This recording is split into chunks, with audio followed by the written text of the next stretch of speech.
Sean todos bienvenidos a la Iglesia Cristiana Bíblica de la ciudad de Fusagasugá. Las puertas de nuestra congregación y de nuestro corazón están abiertas para ustedes. Sean todos bienvenidos, las familias de la iglesia, los hermanos de la congregación. Gracia y paz a vosotros en Cristo Jesús el Señor. Continuamos nuestro estudio expositivo y consecutivo de las Sagradas Escrituras. Estamos avanzando en la carta del apóstol Pablo a los Colosenses. Vamos a leer hoy Colosenses capítulo 3, versículo 12. Colosenses capítulo 3, versículo 12. Colosenses capítulo 3, versículo 12. Dice así la palabra del Señor: Vestíos pues como escogidos de Dios, santos y amados, de entrañable misericordia, de benignidad, de humildad, de mansedumbre, de paciencia. Amén. Hermanos, hemos aprendido por las Escrituras acerca de nuestra unión con Cristo. Para poder abordar bien este pasaje, yo me voy a esforzar en poner el fundamento adecuado para que en ningún momento nosotros pensemos que hay otros métodos, otras opciones, otro tipo de esfuerzos aparte de Cristo. Por eso hemos venido aprendiendo y he querido enfatizarlo por las Escrituras acerca de nuestra unión con Cristo, también de nuestra posición en Él, de nuestra condición mientras estamos en este mundo, de cómo mortificar el pecado en Cristo. Porque la presencia misma de la nueva vida, de la nueva vida de Cristo en el creyente, capacita al creyente para manifestar estas virtudes, estas cualidades, las cualidades y el carácter de aquel que nos llamó de las tinieblas a su luz admirable. Por eso la Escritura dice: vestíos pues como escogidos de Dios, santos y amados, de entrañable misericordia, de benignidad, de humildad, de mansedumbre, de paciencia. Hermanos, la Biblia enseña que la obra de Cristo en la cruz es la base de nuestra justificación. Pero también esta obra de Cristo en la cruz es la base para nuestra santificación. Cristo, el Señor, es la cabeza federal o la cabeza representativa de su pueblo. ¿Qué significa esto? Que Cristo, el Señor, Él actuó por todos sus elegidos. Y ellos, sus elegidos, actuaron en Él. Cuando Él obedeció, sus escogidos, ellos también obedecieron. Cuando Él murió, ellos también murieron. Cuando Él resucitó de entre los muertos, ellos resucitaron también.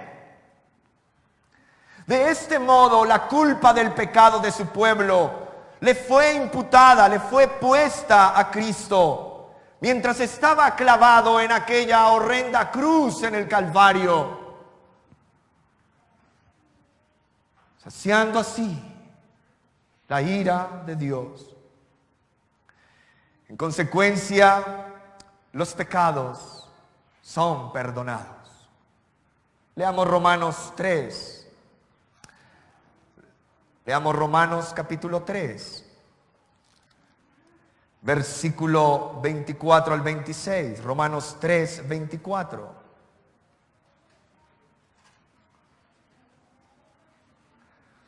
Romanos 3, 24 al 26. Romanos 3, 24. Siendo justificados gratuitamente por su gracia, mediante la redención que es en Cristo Jesús, a quien Dios puso como propiciación por medio de la fe en su sangre, para manifestar su justicia a causa de haber pasado por alto en su paciencia los pecados pasados, con la mira de manifestar en este tiempo su justicia, a fin de que Él sea el justo y el que justifica al que es de la fe de Jesús. El justo, ¿quién es? El Señor, y Él es quien justifica al que es de la fe de Jesús. Al que tiene fe en Jesús es justificado por el justo, que es Cristo, el Señor. Además, Cristo obedeció perfectamente la ley. Su obediencia es perfecta a la ley de Dios. Y esa obediencia perfecta le es imputada a sus escogidos. Y Dios los declara justos. Romanos 6, 7. Veamos un poco más adelante en Romanos capítulo 6, versículo 7. Romanos 6, 7. Porque el que ha muerto ha sido justificado del pecado. Porque el que ha muerto ha sido justificado del pecado. Segunda de Corintios 5, 21. Segunda de Corintios 5, 21. Usa tu Biblia, abre tu Biblia. Desempolva tu Biblia.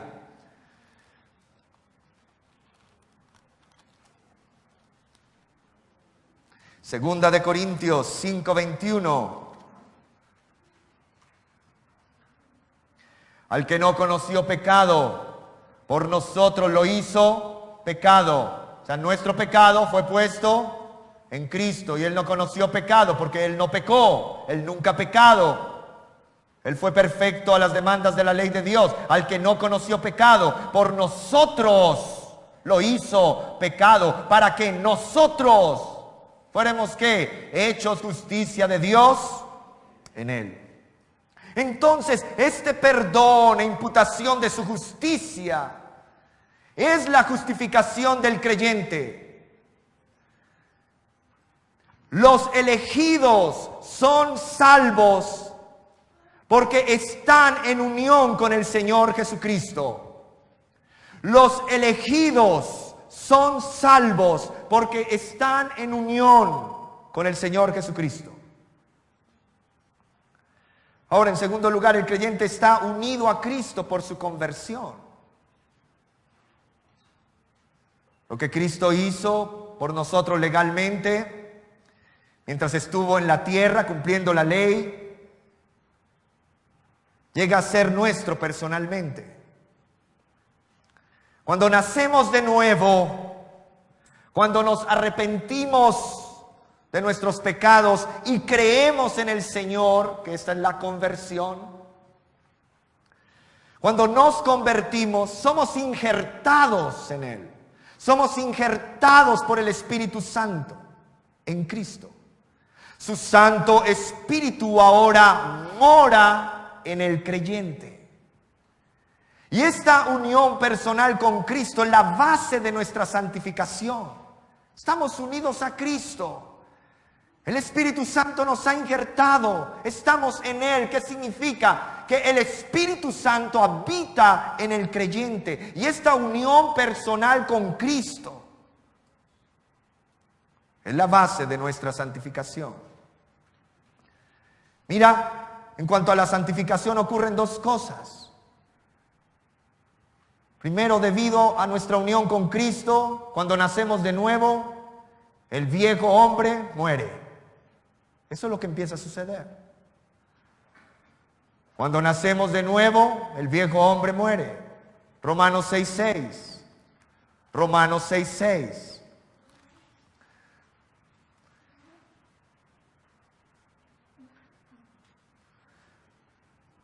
cuanto a la santificación ocurren dos cosas. Primero, debido a nuestra unión con Cristo por medio de la fe.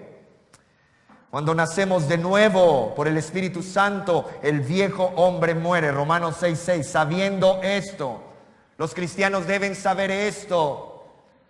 Tú debes saber esto. Tú que dices ser de la fe de Cristo, debes saber esto. Sabiendo esto, que nuestro viejo hombre, ¿qué le pasó a nuestro viejo hombre? Fue crucificado juntamente con él, para que el cuerpo del pecado sea destruido, a fin de que no sirvamos más al pecado.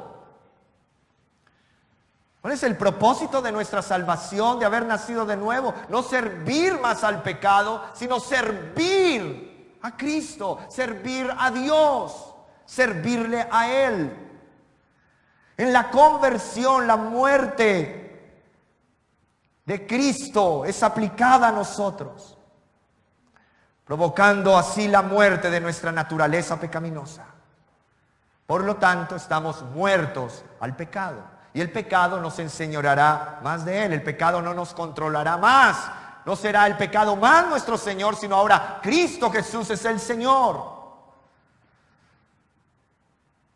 Aunque Dios en su providencia ha dejado un remanente de pecado. Esto ya lo hemos visto. Restos de la naturaleza pecaminosa, remanente de pecado en nosotros.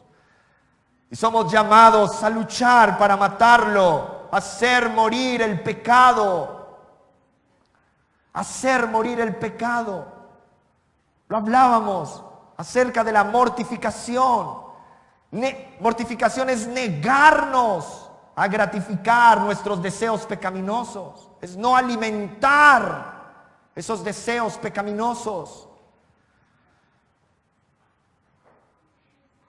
Nos hacíamos la pregunta, bueno, ¿por qué aún está ese pecado residente o esos restos de pecado en nuestros miembros? ¿Por qué? En lo personal fui de nuevo a 2 de Corintios 12. Vamos a mirar 2 de Corintios.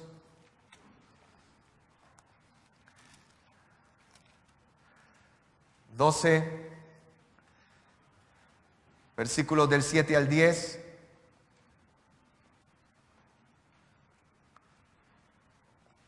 Segunda de Corintios 12. ¿Por qué Dios en su providencia ha dejado un remanente de pecados en nosotros y debemos luchar para matarlo? Ese pecado, ¿por qué? ¿Por qué está aún ese pecado residente, esos restos de pecado en nuestros miembros? Segunda de Corintios 12, 7.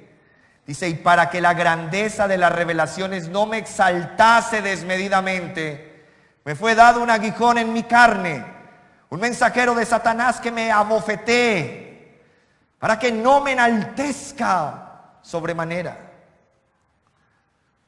¿Por qué hay remanente de pecado en nosotros? Muchos pensarían, bueno, ¿por qué Dios nos lo quitó de una vez por todas y ya?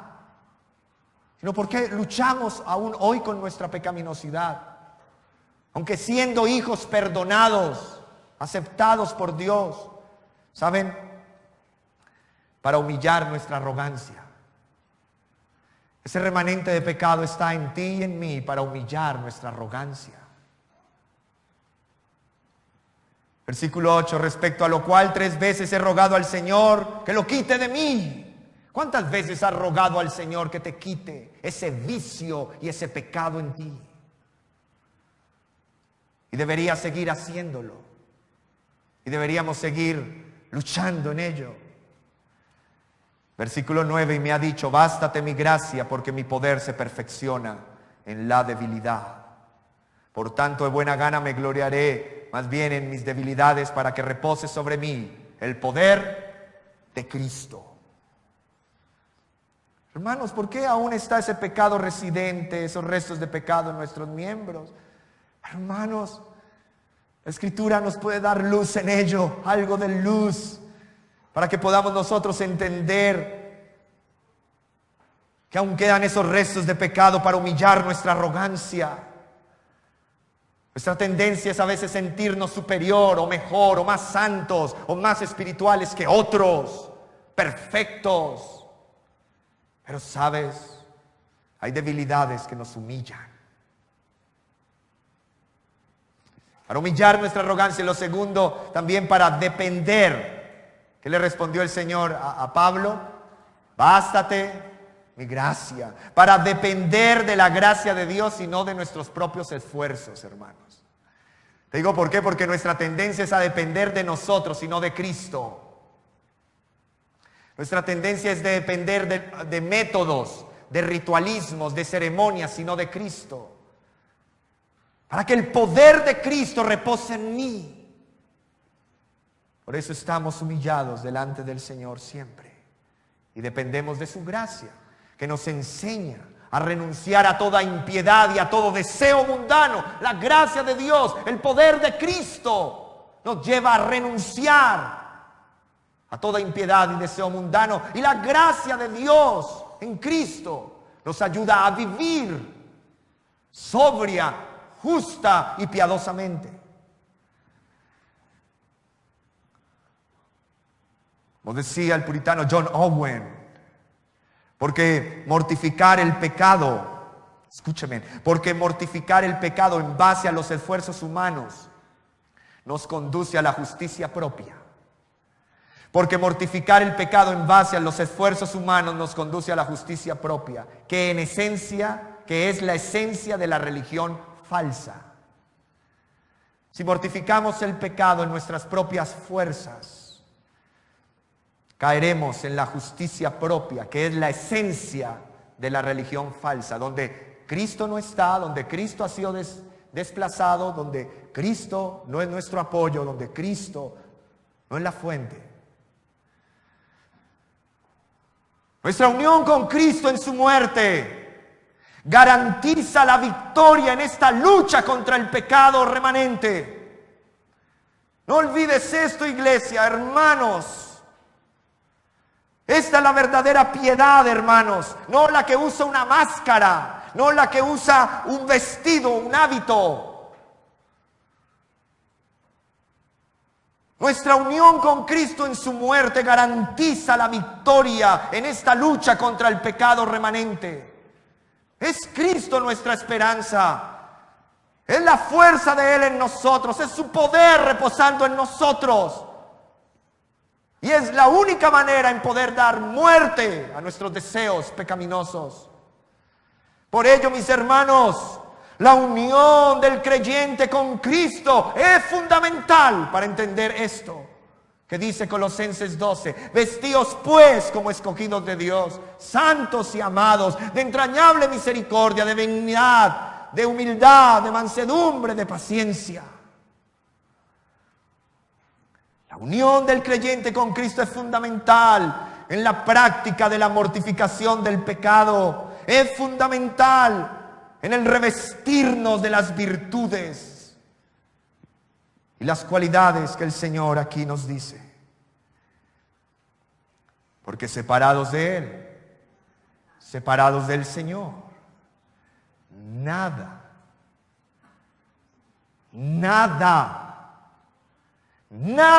podéis hacer. Nuestra grande esperanza es que cuando nacemos de nuevo por el Espíritu Santo, somos librados del poder del pecado. Pablo dice que el poder que resucitó a Cristo de entre los muertos es el mismo poder, hermanos, que nos regenera. Es el mismo poder que está obrando continuamente en nosotros.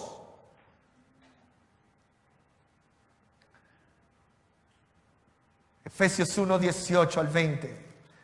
Efesios 1, 18 al 20. Efesios capítulo 1, versículo 18 al 20. Alumbrando los ojos de vuestro entendimiento, para que sepáis cuál es la esperanza a que Él os ha llamado y cuáles las riquezas de la gloria de su herencia en los santos y cuál es la supereminente grandeza de su poder para con nosotros, los que creemos, según la operación del poder de su fuerza. Versículo 20. La cual operó en Cristo, resucitándole de los muertos y sentándole a su diestra en los lugares celestiales, sobre todo principado y autoridad y poder y señorío, y sobre todo nombre que se nombra, no solo en este siglo, sino también en el venidero. Sometió todas las cosas bajo sus pies y lo dio por cabeza sobre todas las cosas a la iglesia, la cual es su cuerpo, la plenitud de aquel que todo lo llena en todo. Amén. El poder que resucitó a Cristo entre los muertos es el mismo poder que nos regenera, es el mismo poder que está obrando continuamente en nosotros. Así que vivimos por el poder de su resurrección. Escúcheme, vivimos por el poder de su resurrección. No es mi poder, es su poder en mí.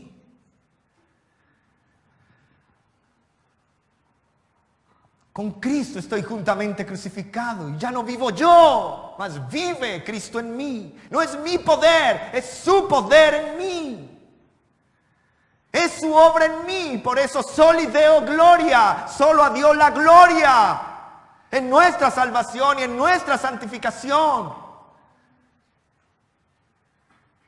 Si en algo somos piadosos, no es por nosotros, es por la perseverancia de Dios en nosotros, es por la fuerza de Dios en nosotros.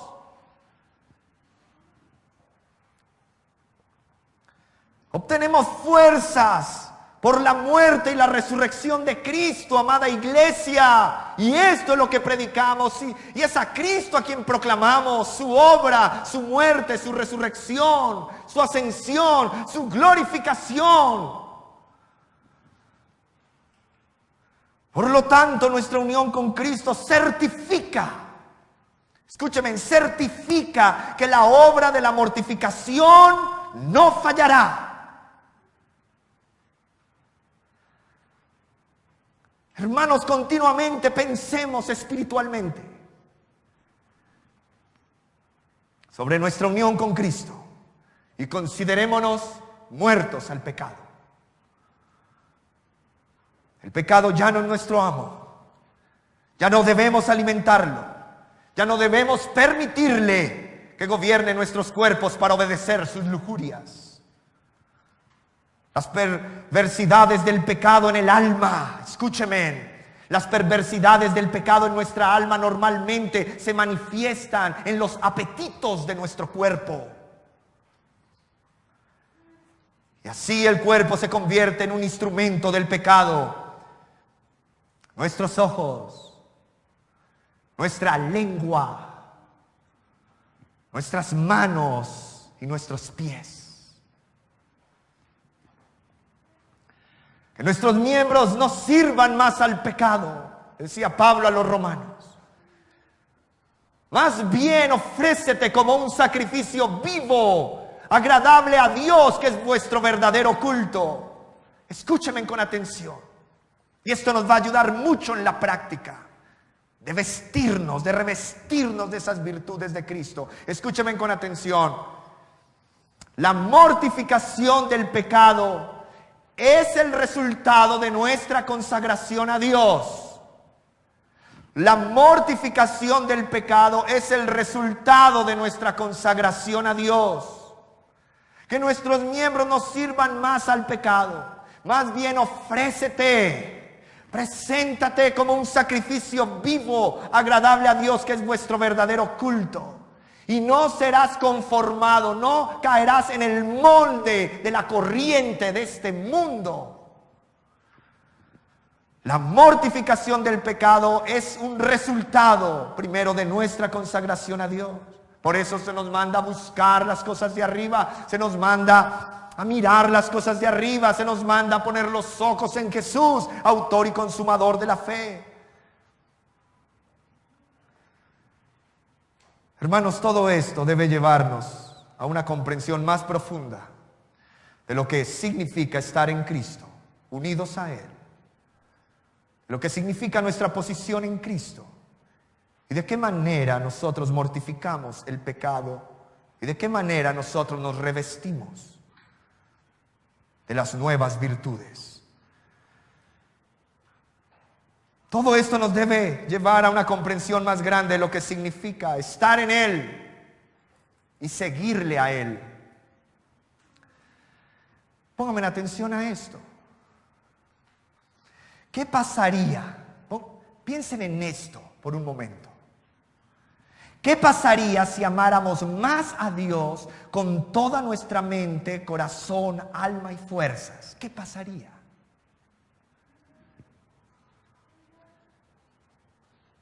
¿Qué pasaría si amáramos más a Dios con toda nuestra mente, corazón, alma y fuerzas? Tenlo por seguro que mientras más le amemos, más se debilitará el pecado en nosotros. Entre más le amemos, más, cada vez más, se va a debilitar el pecado en nosotros. ¿Qué pasaría si amaras más a tu prójimo como a ti mismo? ¿Qué pasaría? Si pusieras primero a tu prójimo que a ti mismo. ¿Qué pasaría si lo amaras más a tu prójimo? ¿Qué pasaría? ¿Sabes qué pasaría? Tu horrible egoísmo se desvanecería poco a poco. ¿Sí pueden ver la relación entre estar consagrados a Dios y mortificar el pecado? De estar consagrados a Dios y revestirnos de esas virtudes en Cristo. Si honraras más a tu padre y a tu madre, terminarías matando de hambre, por decirlo así. Terminarías matando de hambre tu deseo de rebelarte contra ellos. Si honraras más a tu padre y a tu madre.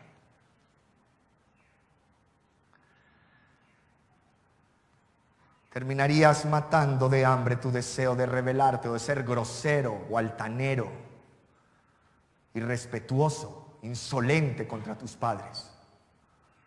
Si los honraras más.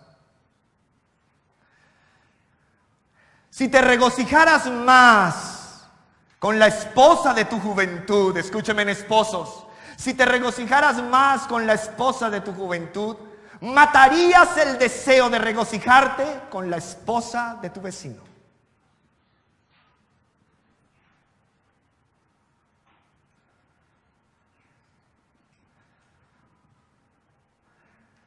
Ahora, comparte tus bienes con un amigo en necesidad. Compártelos. Quizás los tengas por allá bien amachuchados, bien escondidos. Pero comparte tus bienes con un amigo en necesidad. ¿Y sabes algo que pasaría? Tu avaricia menguará. ¿Ya saben cómo ir mortificando el pecado? Consagrándose más a Dios y a la voluntad de Dios y al mandato de Dios. Hay pecados específicos que tú y yo sabemos que debemos apuntarle. Tú y yo sabemos de nuestros pecados específicos. Tú y yo lo sabemos. Esos pecados que debemos apuntarles. ¿Para qué? Para debilitarlos, para herirlos, hasta matarlos.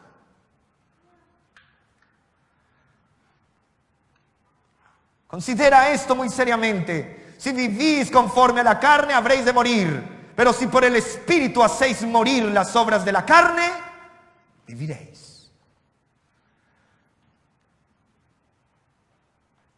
La mortificación es algo que la vida de Dios hace en nosotros.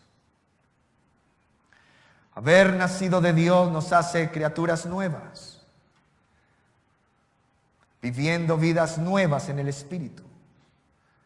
Este es un aspecto esencial de nuestra nueva vida. Darle golpes de muerte al pecado que aún queda y permanece en nosotros. Por ello debemos, como dice el profeta Jeremías 1:10, arrancar y destruir. ¿Para qué? para edificar y plantar. Ahora ten en cuenta lo que Dios ha hecho por medio del Señor Jesucristo. Y aquí Pablo describe la conducta, la actitud de aquellos que han nacido de nuevo, que están unidos a Cristo, que están mortificando el pecado, de cómo debe ser la respuesta adecuada de ellos. Dice el texto entonces, o vestíos pues, ese pues puede ser traducido también como entonces revístanse o vístanse, como escogidos de Dios. Y lo primero que vemos aquí,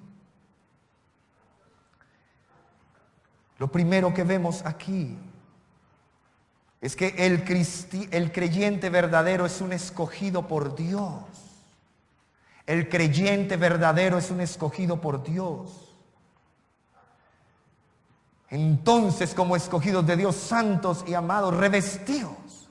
Mira esto, se está hablando aquí en este texto de las cualidades, de las virtudes que el nuevo hombre expresa, que el nuevo hombre genuinamente renacido por el Espíritu manifiesta en su vida.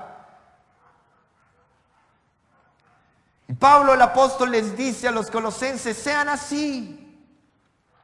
Ustedes como escogidos de Dios, sean así. Ustedes como escogidos de Dios, manifiesten esto. El creyente verdadero es escogido por Dios. Y miren aquí, hermanos míos, la doctrina de la elección. Algunos batallan con esa doctrina. Y está hoy día tan distorsionada. Pero es una doctrina de la que debemos hablar. Como iglesia bíblica, la Biblia dice como escogidos de Dios. Miren aquí la doctrina de la elección. El creyente verdadero es escogido por Dios. Somos salvos porque Dios soberano nos escogió en Cristo. Los que son salvos reciben la gracia ganada por Cristo. Él predestinó a sus escogidos para la gloria que Cristo ganó para ellos. ¿Quiénes son los escogidos? ¿Acaso algún ser humano sabe quiénes son? ¿Algún predicador sabe quiénes son? No, Dios soberano sí saben quiénes son. Porque Él los escogió antes de la fundación del mundo. Él preordenó todas las cosas. Predestinó a sus escogidos para la gloria. ¿Quiénes son los escogidos? ¿Saben? Los escogidos, y nos dice la Escritura, es un número específico. Es una cantidad exacta de personas para recibir su gracia y salvación. Ellos son los escogidos. Un número específico, una cantidad exacta de personas para recibir su gracia y salvación. Cuidado con ese evangelio que dice, el evangelio que es universalista, dice, todos van a ser, a lo último todos van a ser salvados. No, hay unos escogidos. Hay unos escogidos por Dios. La Biblia dice, vestíos pues como escogidos de Dios. Dios los escogió. Dentro de un grupo inmenso de personas, Dios escogió un número específico, una cantidad exacta de personas para recibir su gracia y su salvación. La Biblia dice que el Señor conoce a sus ovejas. Esas ovejas son de Él, no de otro. Y el Padre le dio al Señor Jesús una misión. Y la misión fue morir por un pueblo específico que recibiría todos los beneficios de su salvación. La elección, mis hermanos, afecta nuestra vida.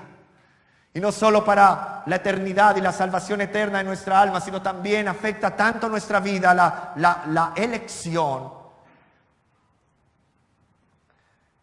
que también tiene que ver con nuestra santificación y nuestro fruto.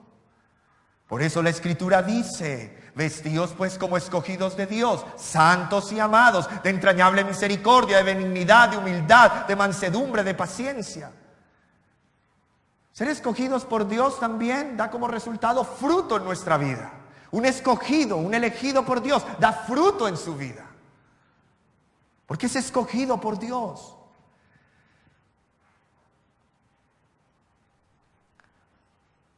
La elección, mis hermanos, por eso decimos, afecta nuestras vidas. Esta elección pertenece al decreto de Dios desde antes de la fundación del mundo, desde la eternidad pasada. Por el puro afecto de su voluntad, Dios escogió a su pueblo. No porque fueran los más inteligentes, los que tuvieran más fe, los que hicieran mejores obras, o tuvieran buen carácter, o fuera el más noble de la familia. No, Él no los escogió por eso, por algo que Él podía ver en ellos. No, Él lo escogió antes de la fundación del mundo. Aún antes de que hicieran algo bueno o malo, Dios los escogió.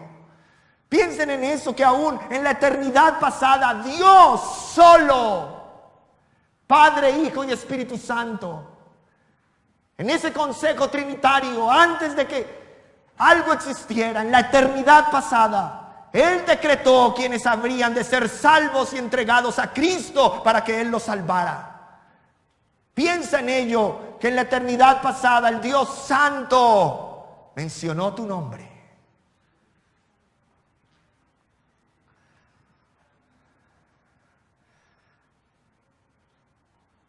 La elección, cuando la empiezas a comprender, escúchame, la elección cuando la llegas a comprender, llega a ser una fuerza dinámica en el corazón de los que son verdaderamente hijos de Dios.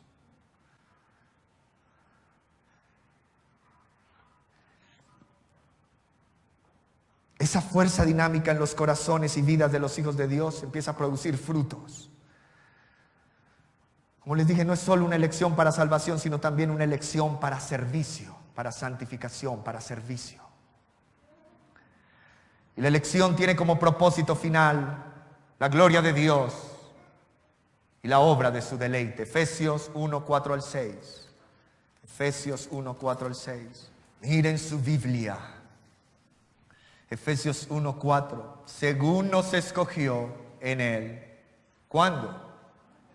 Antes de la fundación del mundo. ¿Para qué? Para que fuésemos santos y sin mancha delante de Él. Él nos escogió para el servicio. Por eso es una incoherencia decir: yo soy cristiano, hijo de Dios, aleluya, y tú no servir a Cristo ni a la obra de Cristo. Es falsa tu profesión, porque Él te escogió para su servicio, para su santificación, para tu santificación, para que tú fueras un instrumento útil en sus manos poderosas. Según nos escogió en Él antes de la fundación del mundo, para que fuésemos santos y sin mancha delante de Él. En amor, habiéndonos predestinado para ser adoptados hijos suyos por medio de Jesucristo, según algo en la criatura, algo que previó en la criatura, de la obra de la criatura, según el puro afecto de su voluntad, porque Él lo quiso así. Él escogió a los suyos.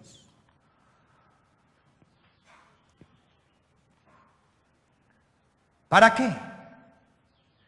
Para la alabanza de la gloria de su gracia, con la cual nos hizo aceptos en el amado.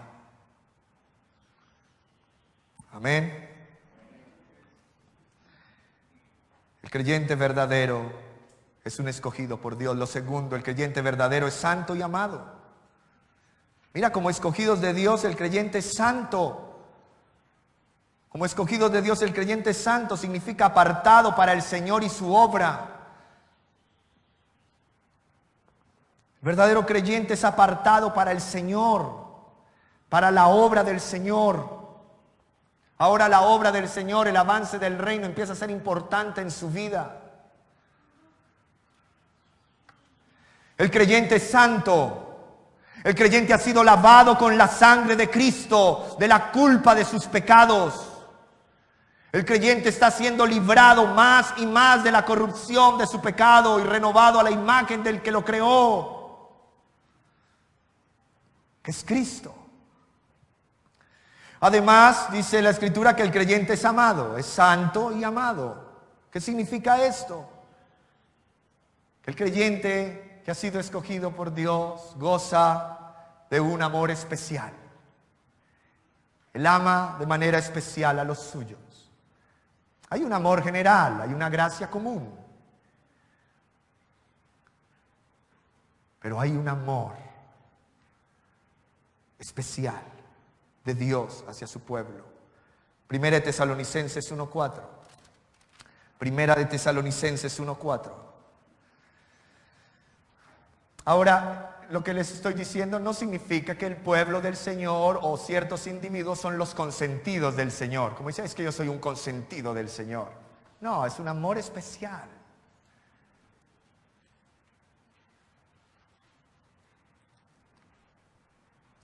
Vamos a caer en ese orgullo o ser engreído. Ay, es que yo soy el consentido. Oh, por gracia, fue por gracia. Pero sí, el creyente y la iglesia del Señor es objeto de su amor especial, sí lo es. Primera de Tesalonicenses 1:4. Primera de Tesalonicenses, capítulo 1, versículo 4.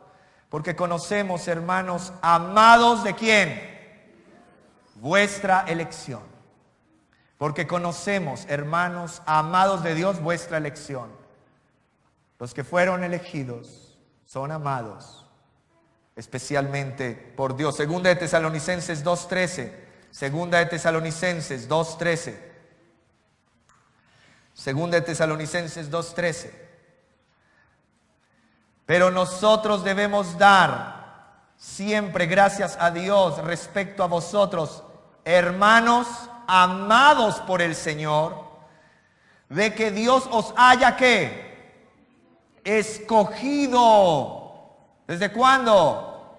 Desde el principio para salvación, mediante la santificación por el Espíritu y la fe en la verdad. Romanos 9:25. Romanos 9:25.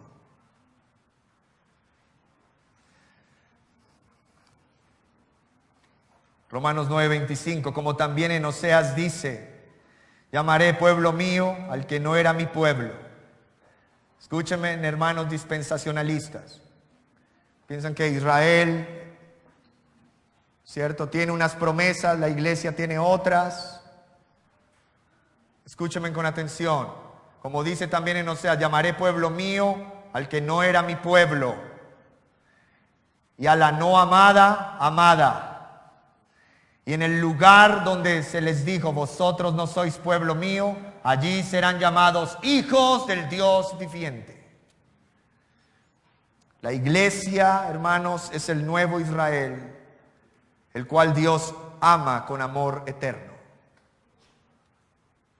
Hay israelitas que creyeron en Cristo, ellos son la iglesia del Señor. Hay gentiles que creyeron en Cristo, ellos son la iglesia del Señor. Tanto judíos como gentiles, de ellos dos hizo un pueblo para la gloria suya, de su nombre. Y ese nuevo pueblo es el nuevo Israel, a quien Dios ama con amor eterno y por tanto le ha prolongado su misericordia. Lo tercero, el creyente verdadero tiene un corazón de bondad y es compasivo, de entrañable misericordia y benignidad. ¿Saben? Todas estas cualidades hablan del profundo afecto de Cristo en el corazón del creyente salvado por la gracia de Dios. Ese afecto de Cristo empieza a estar en el corazón del creyente salvado por la gracia de Dios. Dios es compasivo. Por eso nosotros debemos ser compasivos. Dios es bondadoso.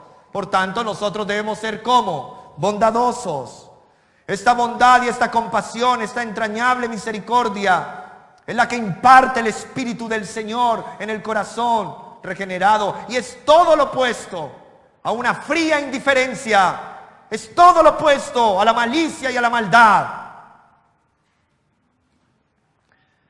Número 4, el creyente verdadero es humilde, manso y paciente. ¿Cómo es el verdadero creyente? Humilde, manso y paciente. La persona que es bondadosa para con los demás generalmente no tiene una opinión demasiado alta de sí mismo. Ese es el problema del orgullo, creerse mejor, más que otros. Estimar a otros como a superiores es un buen antídoto contra ese venenoso sentimiento de arrogancia que hay en ti. Estimar a otros como superiores a él mismo. Esto crea un ambiente humilde en medio de la iglesia. Por eso, padres, respeten a sus superiores. Hijos, respeten a sus padres. Hijos, respeten a los superiores. Padres, respeten a los que Dios ha puesto también en el liderazgo. Hombres, mujeres. Debemos respetarlos. Debemos honrarlos.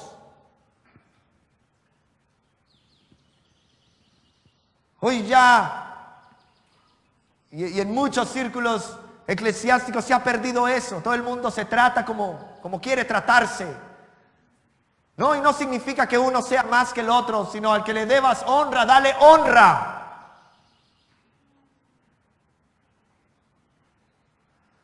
Eso te hace humilde. Estimar a otros como superiores a ti mismo. Eso crea un ambiente de humildad entre nosotros. Ahora, cuidado con la falsa humildad, con ese orgullo camuflado que tienes ahí. Sé humilde, recibe la enseñanza. Sé humilde, recibe la corrección, la instrucción. Sé humilde, recibe el llamado de atención. Sé humilde cuando eres confrontado con la palabra del Señor. Doblega tu corazón y obedece a la palabra del Señor. Estima a los demás. Porque te dije que la humildad es el antídoto perfecto para tu arrogancia. Porque esa arrogancia, ¿saben qué hace esa arrogancia? Envenena las relaciones humanas. Tu arrogancia.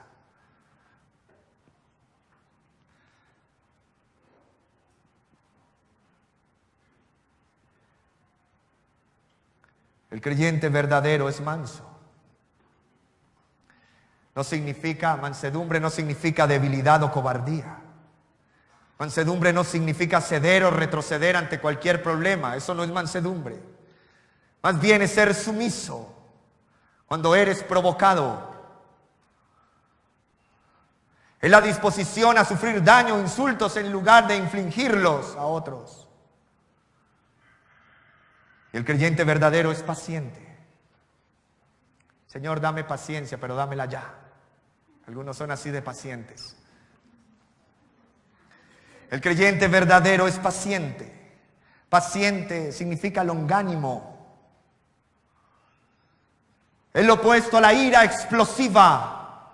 Es lo opuesto al resentimiento o a la venganza. Es soportar la injusticia y cualquier circunstancia desfavorable con la esperanza del alivio divino. Eso es ser paciente. Aún soportar en medio de la injusticia o cualquier circunstancia desfavorable es soportarla, pero con esperanza del alivio divino, ese alivio que vendrá en cualquier momento. Eso es ser paciente. Mira el ejemplo de longanimidad en Jeremías, en su largo periodo de ministerio como profeta. Piensa también en Oseas, quien en lugar de repudiar a su esposa infiel, fue al lugar de la vergüenza, redimió a Gomer con 15 ciclos de plata y misericordiosamente, escúcheme, y pacientemente la restauró otra vez a su posición de honor. Eso tiene que ver con paciencia, benignidad, misericordia. Aquel que ha caído, restaurarlo de nuevo a su posición.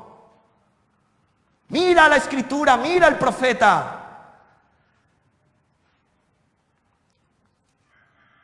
porque misericordiosamente y pacientemente la restauró otra vez a su posición de honor. Todas estas cualidades resumen el carácter mismo de nuestro Señor Jesucristo. No hay a dónde más mirar. Miren a Cristo y encontrarán estas cualidades. Si las empiezas a ver en ti, dale gloria a Dios, porque Cristo se está manifestando en ti y es para la gloria de Dios. Todas estas cualidades resumen el carácter mismo de nuestro amado Señor Jesucristo, quien con tierna compasión, quien con bondad, humildad, mansedumbre, paciencia, nos recibió con misericordia, a ti y a mí. Nos recibió con misericordia para mostrar en nuestras vidas, para mostrar en su pueblo toda su clemencia, para que tú y yo fuéramos ejemplo de los que habrían de creer en Cristo para la vida eterna. Desarrollamos todas estas virtudes en dependencia del Espíritu Santo y de los medios de la gracia que el Señor nos ha dado para santificación, como la oración, la palabra de Dios, las ordenanzas, el bautismo, la Santa Cena, el compañerismo piadoso. El revestirnos de estas virtudes no son cosas que por nosotros mismos logramos, sino que todas estas cualidades son dones provistos por Dios. Son las virtudes de Cristo en nosotros. Por eso a Él solo la gloria en la iglesia. La vida de Jesús es la que nos llena de esas virtudes. La vida de Jesús es la que nos habilita más bien a ser una bendición que ser una aflicción para otros. ¿Eres tú una bendición? ¿Eres tú una bendición? Vive como escogido de Dios, santo y amado. Amén. Oremos.